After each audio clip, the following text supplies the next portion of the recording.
selber die frei machen, ne? Spargel auch einfach in eine Pfanne hinterher mitbraten, dann hinterher die Soße drüber. Schmeckt auch lecker.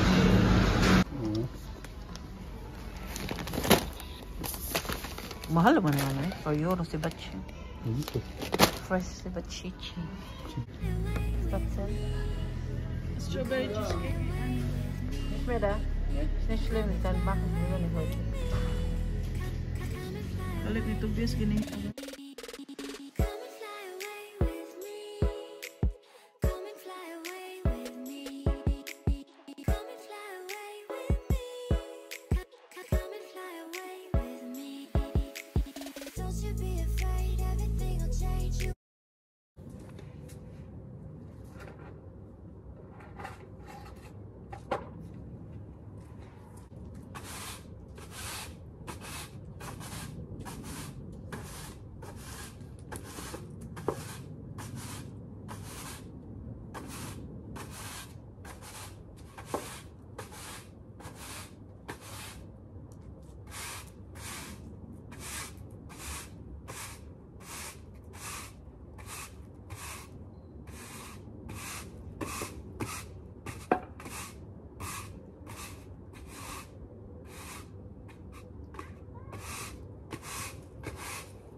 Ayan, nakaluto na ako ng spaghetti bolognese para sa mga bata.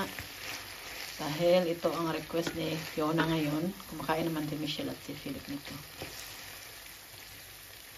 Para sa kanilang tatlo to, hindi ako kakain nito dahil diet tayo, no? Alam po ba ninyo yung niluto ko? Kasi yung nabili kong giniling, kalahating kilo.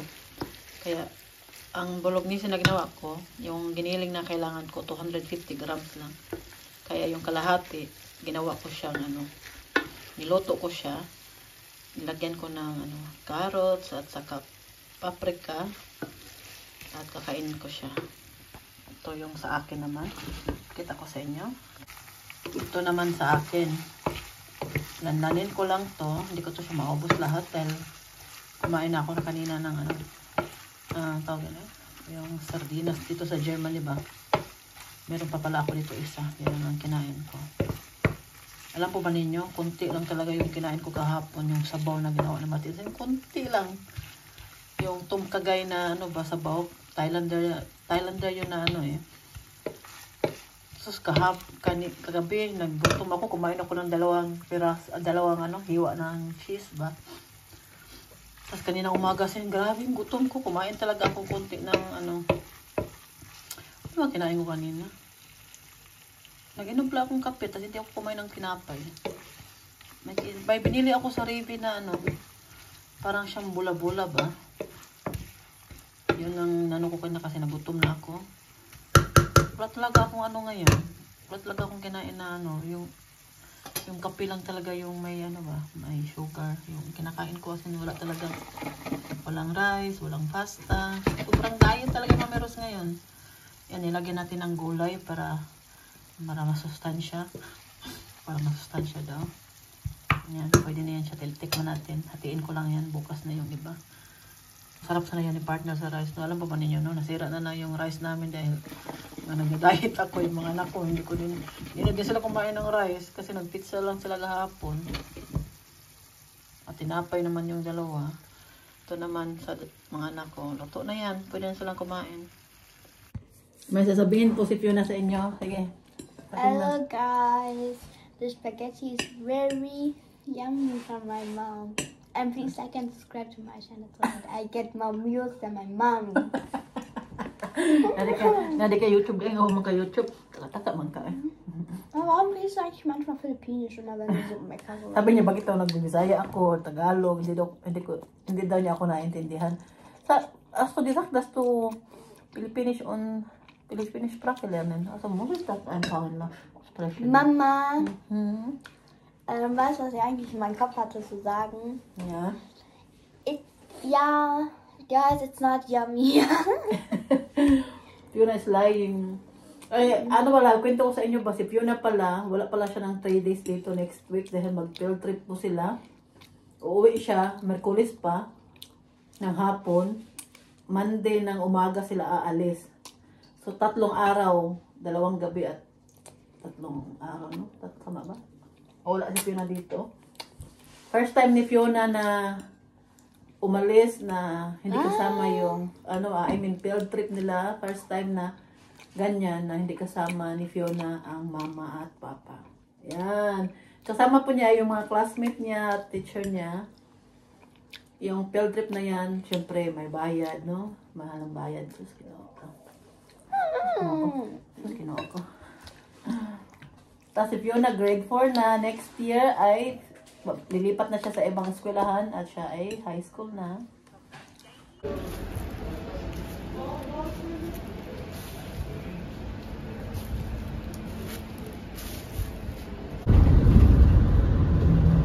Nächste Haltestelle, Ringhauser Weg.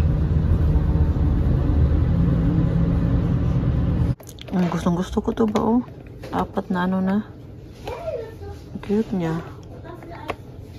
€24.95. Tapos may 10% pa ako na discount. Ganda.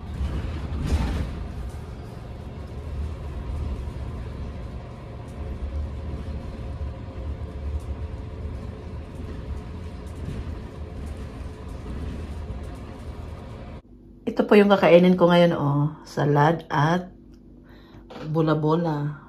Huwag niyo akong bulahin, ha. Charot lang. Yan, kakain na tayo. Kaya gutom na talaga. Ako ba? Hindi ako mabusog dito, pero bahala na. Basta di na magutuman, no. Kaya, nag-diet man tayo ngayon. Hindi mo tayo mag-rice. Kain po. Ilagay na natin dito ang perfume na binigay ni Oli at Harvey. Yan, pinakagitna siya kay bago man siya. Itong YSL ko, no? Si Michelle ang talaga nagamit niyan. Ito namang Chanel, no? Ano yan? Hindi ko masyado yan ginagamit. Siguro 3 o 4 na beses lang. Kasi yung ginagamit ko, yung mumurahin na perfume pag araw-araw ako maalis pa pag sinusundo ko. Ito si Fiona sa eskwelahan. Itong H&M, sobrang bango din to. Ito siya, H&M to siya. Ito ay Bruno Banani. Itong siya, itong red. Guess, Valentino, Chloe, YSL, at Chanel. Meron na sana akong Gucci, no? Binigay ko kay Rafaela dahil nga hindi ko nagustuhan yung amoy. Pero ano na yun? 3 years na siguro ata nakalipas. At meron na din akong Hermes din na perfume. Hindi ko alam kung tama yung pagkabanggit ko. Din, bininta ko kasi hindi ko nagustuhan yung amoy. Bigay yun ni Martin, Pasko. Yan yung mga collection natin na perfume. Meron pa akong perfume pero nasa auto. Yung araw-araw kong ginagamit ba. Pero lang siya, perfume na yun. Binili ko lang yun siya sa Rossmann. Sobrang bango din yun. Ayan, salamat Harvey and Oli sa perfume. Bango ba yan ang perfume na binigay nila ay? Sobrang bango niyan. Yan nating collection na perfume. Wala kang puting buhok dito, mas may puti pa akong buhok. Sab kayo na ba sa hari? Wala ka atang stress, ah. Don't stop in my stress. Wow. Siya yung unang model ito, si Raquel. Ako ang sunod model dari, ako yung pinagagwapa yun. Ayan, lalayas na ako. Ang dami kong bit-bit ngayon, oh. Ito yung nilagyan ng dress ni Tita. Ano palang brand ito? Mascara, oh. Ikakasal kasi yung pinsan ko ngayon. Tinulungan namin si Tita magbihis at magpa-makeup doon sa city. Kung saan nagpa-makeup si Raquel. Nandyan pa sila sa loob, pero paalis na kami. Uwi na din kami ni Raquel. Tita ko, magpunta na siya doon sa Stadens kung saan ikakasal doon sa castle. At kami na Raquela uuwi na. Ang ganda ng weather ngayon. Oh, nasortihan sila sa weather pa. Ang ganda. Hindi umuulan. Kahit medyo malamig siya, pero hindi naman umuulan. Ayan. Ito yung maleta. Mga bit-bit regalo. Bit-bit na namin lahat. Hintay ko lang sila lumabas. Tita Raquela, nasa likod. Uy, ayaw. Kulit ka ba? Oi! Tita Raquela, nasa likod. Oh, na. Kacke. Wer ist das denn hinter uns? Irgendeine Frau. Tante Raquela. Nein, irgendeine random Frau, die ich nicht kenne.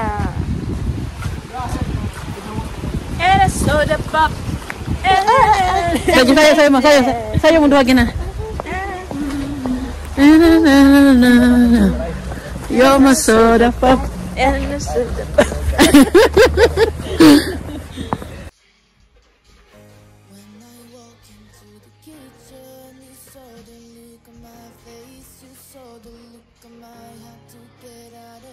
ist voll Musik. Something I've never seen before. When you put on the pineapple, we couldn't be friends anymore. Pineapple thousands, put on pizza. Pizza of fruit in, you know that. Pineapple thousands, put on pizza. They just don't belong.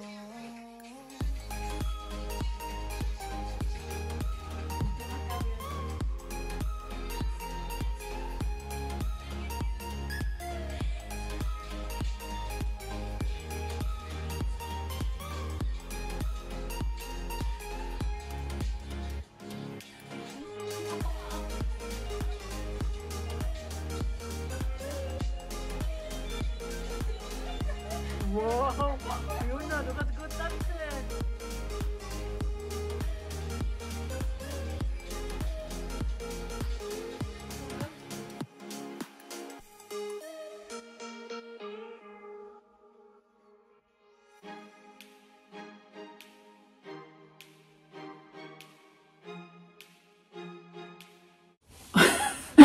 Nandito ako sa baba, nagsampay dahil naglaba ako ng mga basahan. Ito mga trapo. Mga trapo natin, naglaba. Pero dito ko lang siya sampay sa baba dahil madali lang to siya, maano din, matuyo din. Hindi na din tayo pwede magsampay sa labas kaya malamig na. Hindi matuyo yung labahan, baka dito na lang sa, pwede mo lang i-on yung heater na, matuyo na to siya. Labi lang tayo naglaba. Ito, mga trapo. Bango. Mabango kasi yung gamit ko na ano ngayon. Wan ko pa, gusto ko talaga yung mabango na, ano ba, mabango bitaw na powder. Minsan mamili talaga sa ako ng ano. Yung Ariel din, gusto ko yung baho ng Ariel, kaya mahal mga Ariel. Meron din namang mura. Okay din naman, maganda din siya. Ito, nabibili ko sa Lidl. Ano siya? Ito para sa decolor. Ano to siya? Nung sale to, 9 euro plus. Bango din yun. Ito para sa decolor. Meron din ako dito para sa mga puti na labahan. Oh, ito puti na lang dahil mas marami akong nilabahang puti kaysa sa, ano tawag yan? Decolor. Nagtampay pa ako ng ano. Ito po yung kumot ni ano. Ni Philip. Ayan, tapos na yung mga ano, ano ko naman itong mga puti na mga bahan. Puti na lang yung labahan ko, ito na lang siya. At meron para atas sa taas. Ano, yung, anong tawag niyan? Yung mga towel kanina na ginamit. Wala masyadong ganap, no? Dahil na, ito lang tayo sa bahay. Kanina punta kami doon nga sa, namahan namin yung tita namin. Dahil kasal ng anak niya ngayon.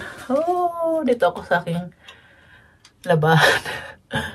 Ito yung ating washing machine na dito tayo naglalaba, dito tayo nagsasampay. Meron ding heater dito, kaya natutuyo din yung mga labahan at binubuksan ko din yung bintana dyan para makapasok ang fresh air dito.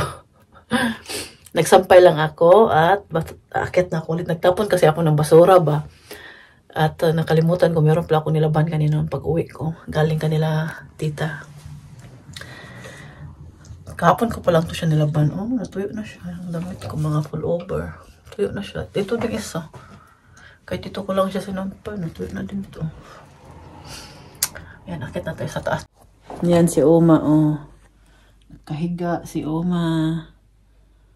Na-off na yung TV niya. I-on ko na naman yung TV niya. Okay, magsigaw na naman to. Pag ma-off to yung ano niya, TV niya, magsigaw to si Oma. Boring siguro siya ba? Automatic kasi to siya ma-off pag matagal lang naka-on. Tapos bigla na lang siya ma-off. Tapos pag ma-off na yan, boring na siya dito sa baba. Lalo na pag wala ako dito sa baba. Magsigaw yan siya. On na natin yung kanyang paboritong mga singer dito. Mga German na mga sa YouTube. Sa YouTube yung pinapanood niya. Si Oma.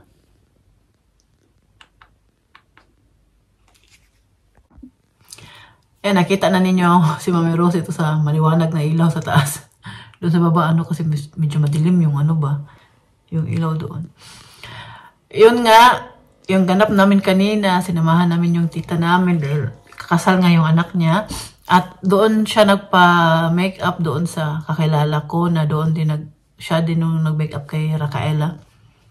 Kasi sa ibang dito kailangan talaga mga 3 months, 4 months before sa wedding yung malayo pa ba magpa-appointment ka na talaga. Di katulad sa suki ko na talaga niya ba tanggapin niya katulad ng Racaela, ilang days na lang yun.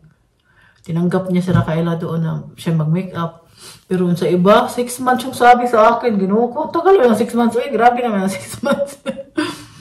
Racaela naman, hindi tayo kasi yung visa nila tagal na tapos, hindi talaga namin alam kung kailan siya ma-releasean ng visa niya, kaya 3 beses na change yung date ng kasal nila. Kasi 2 pa yun o 3? Kasi nga, dahil sa visa niya na hindi pa natapos. Muntik na nga hindi matuloy yung kasal nila dahil nga malapit na mag-expire yung mga birth certificate, yung sinumar niya.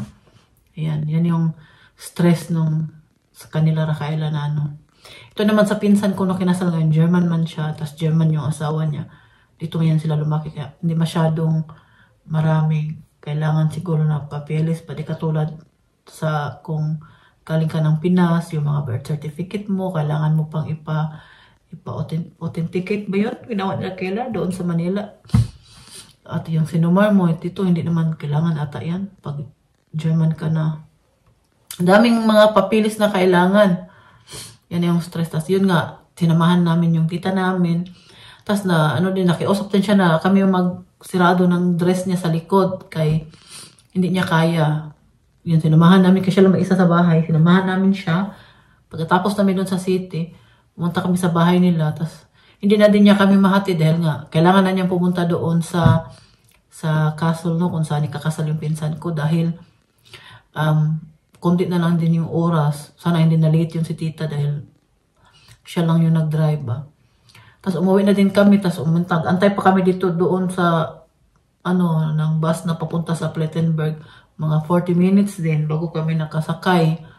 Tapos sinundo ko si Fiona dahil dali ako uwi sa bahay dahil inaalala ko si Oma ba. Gusto ko nga sanang i-cancel yung papunta doon sa bahay ng tita ko kasi nga inaalala ko si Oma dahil si Martin maaga nag-start sa trabaho kanina. Wala naman palang talaga makatulong kay tita na mag-lock sa dress niya sa likod. Hindi ko naman din na pwede na si Racaela lang ang pumunta doon dahil hindi kabisado ni Racaela doon. Baka hindi niya maalam paano magsakay ng bus ba. Kaya ako na lang sinamahan ko na lang talaga. At siyempre nag-alala ako kay Uma dito sa bahay. Ganyan talaga ako ba pag nasa labas ako, tas yung isip ko sa bahay, hindi ako mapakali. Sabi tuloy na Racaela, ano ka ba? Mag-decision kayo kung anong gagawin natin. Kung uwi muna tayo sa inyo, or kukunin muna natin si Fiona, or punta mo tayo sa city. Si Racaela, nalito sa akin dahil hindi ako makapag-decision kung ano yung yung una kong gawin ba. Dahil yung oras lang kasi halos magkaano lang ba. Yung pagtapos ni Fiona sa eskwelahan niya, yung biyahe ng bus pa uwi dito sa amin. Sabi ko, kaloka, mas maganda talaga kung may sasakyan ka dahil madali kang makauwi. Huwag niyo pa akong pagalitan, no? Dahil sabihin na naman ninyo, wala akong lisensya. nag-try po ako mag-aral ng driving, no? Pero hindi ako nakapasa. At simula noon, hindi na talaga ako nag-try ulit. Dahil sobrang grabe yung paggabigo ko nung time yun.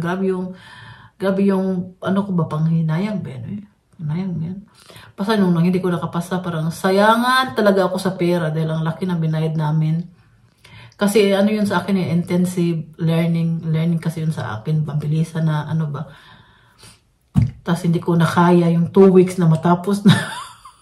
Sabi ko, ang feeling ko, kasi marami kasing tao nagpapastress sa akin ba, mag-aral ka ng driving, mag-aral ka na, kaya para bang na-stress ako. Parang nakukulitan ako ba, na marami akong narinig mag-aral, hindi si Uma at hindi si Martin. Parang nakulitan ako ba, hindi naman ako nila pinupush na mag-aral. Yung ibang tao.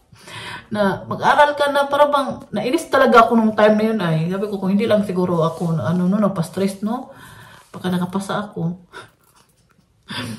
Bitaw na ano ba, na-stress ako kasi, bakit hindi ka pa nag-aral, ganyan, para ba ma-pressure ka no na, mag-aral na nga ako para matapos na to sila, palagi na lang to, magkita, palagi akong pinagsasabihan, parang nainis talaga ako, kaya nag-aral ako nung time yun, kahit hindi ko naman ako ready, alam ko naman na-stress ako nung time kasi maliliit pa yung anak ko, tapos 2 weeks na ano pa lang yung inaral ko, no, 2 weeks, grabe mamiros, para mga German, 2 weeks na matapos na. Tapos pagka 2 weeks, hindi ko na kaya. Pero pinagsabay ko talaga yung theory at yung pag-practice ng drive. Pinagsabay ko yan. Kaya sa totoo lang, marunong pa ako mag-drive no dahil nga nag-aral na ako. Yun nga lang, hindi ako nakapasa sa theory. Kailangan kasi mapasa agad before ka mag-exam sa practice. Tapos makalisensya ka na. Tapos nasayangan talaga ako sa pera.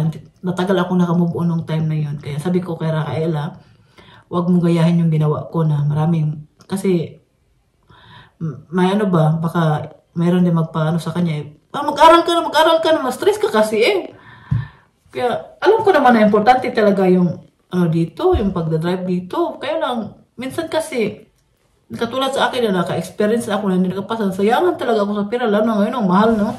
Kaya sabi ko, bago ako mag-aral ulit na mag-try ulit ng mag-aral ng driver, no? Driver license, no? Mga anak ko muna kasi sila, importante yan sa kanila. Dito kasi sa Plettenberg, lapit lang naman kami sa city. Mga gusto yun na lang pag may mga termin, mas maganda pag may sasakyan dahil mas madali kang makapunta doon, mas madali kang makauwi kaysa magsakay ka ng bus dahil hindi naman every minute na darating yung bus dito sa amin. After 30 minutes talaga yung pinakamatagal. Lalo sa city din, dito din sa amin din, 30 minutes din. Kaya, ganyan, magantay kang 30 minutes. Kaya kung may termin, may appointment ka, agahan mo para hindi ka malate. Yan ang ano dito. Katulad kanina, kailangan ko na talaga umuwi sa bahay kasi nag-alala na ako kay Uma ba.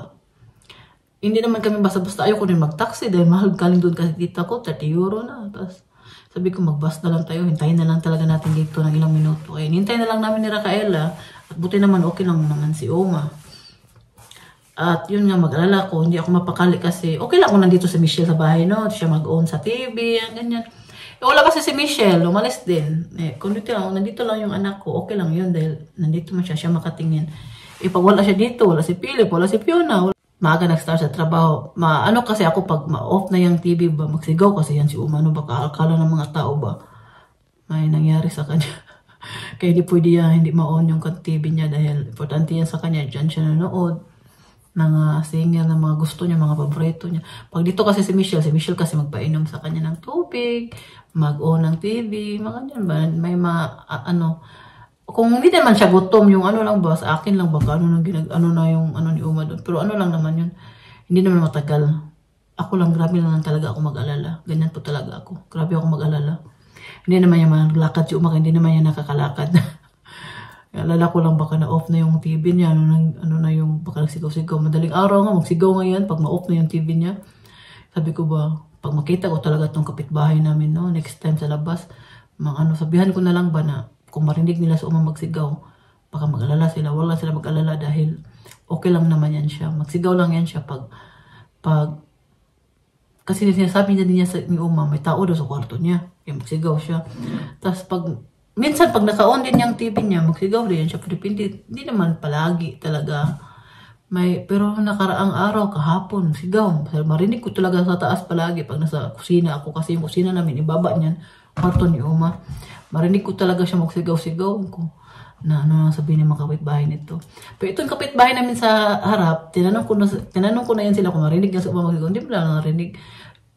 Dito lang sa tabi namin. Parang marinig yan nila. Kaya katabi man nila. Ang kwarto ni Uma katabi man sa kanila. Marinig yan nila magsigaw. Kaya kailangan ko baka makaos.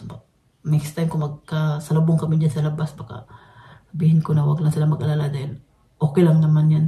Kaya si Uma magsigaw kasi yan minsan, tulungan niyo ako. Kala na mga tao talaga, no? Kung kailangan talaga niyan tulong. Higa na ba yan si Uma sa bed?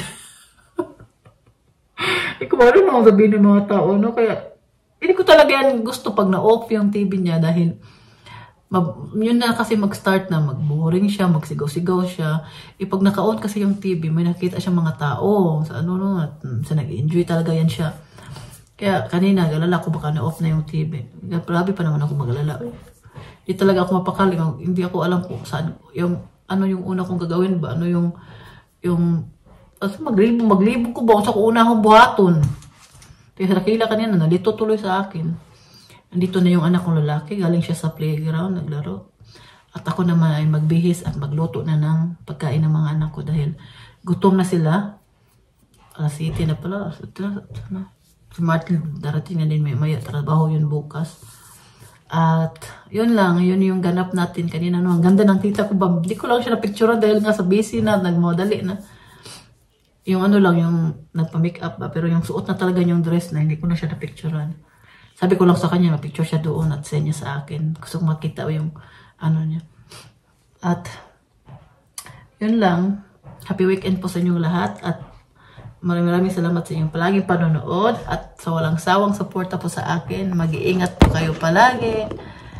Mag-iingat po kayo palagi, no? Uy, sa totoo lang, no? Nabawasan na ako ng 6 na kilo. Dahil isang buwan na tayo isang buwan na ba? So, isang buwan na tayo hindi na kumakain ng rice. As in, kinakaya ko po talaga kahit minsan na ano ba, gutom ako, gusto kong kumain ng rice. Inawasan ko talaga yung tinapay, yung rice ngayon. Uminom naman ako ng kape. Pero mas palagi akong kumakain ng karne at salad. Yun yung ano ko ngayon. Low carb ako at nagpa-fasting. Yun yung ginagawa natin. Tapos bawasan ako ng 6 kilos, no? Mabilis po talaga ang mabawasan pag inalis niyo po talaga yung kanin, yung pasta, yung mga tinapay, mga ganyan ba? Yan talaga nagpapataba sa atin. Try niyo po ninyo mag-low carb at mag-fasting po. Makita po talaga ninyo yung resulta after 2 weeks o 3 weeks. Mga 2 weeks makita niyo, mabawasan na kayo ng 1 kilo, 2 kilos. Kaya sa akin, grabe. Kung alam lang po ninyo yung kinakain ko ngayon, konti lang talaga. Hindi pa ako ngayon, titinan ko kung ilang, baka na bawasan na naman tayo.